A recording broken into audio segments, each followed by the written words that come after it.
अगर आप भी चाहते हैं कि एसएस फिल्म्स मोतिहारी के ऑडियो वीडियो सबसे पहले आप तक पहुंचे, तो इस चैनल को सब्सक्राइब करें और साथ ही बेल आइकन को दबाना। Mix by AG recording studio. DJ Manish Raxaul.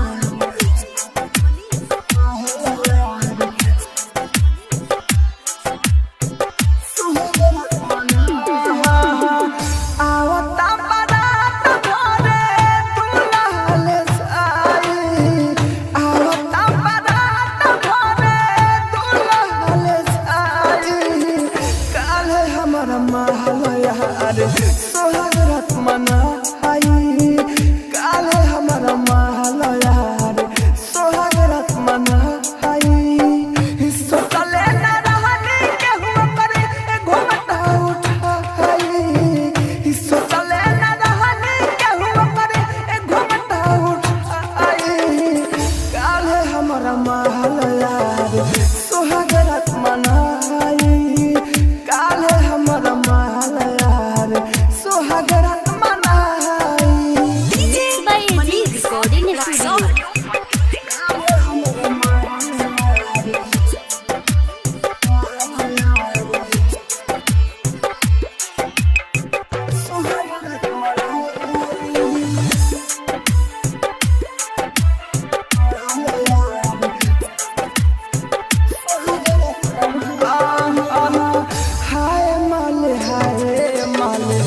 करब खाली जपाना हम सुत दसरा संगे हम देखम सपाना,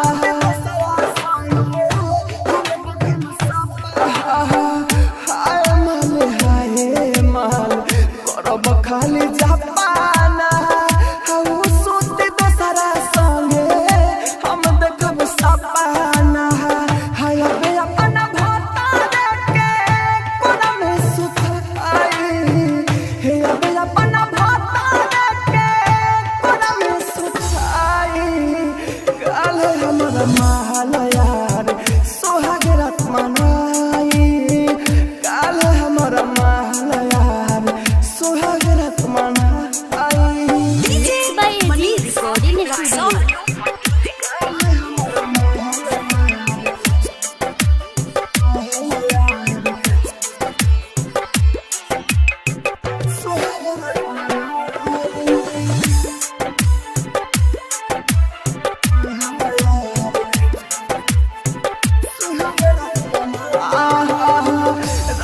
राजधानी कहे बिया बड़ी खचारी राइटर छपेला अब लगाली फसारी,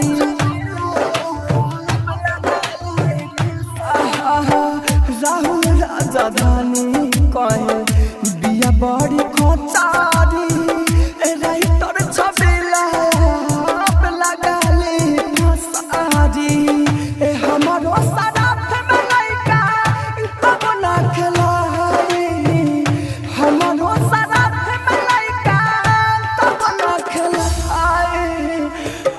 हमारा महल यार, सोहरत मनाई आजा हमारा महल यार, सोहरत मनाई। Mix by AG recording studio, Roshanpur Sapaha.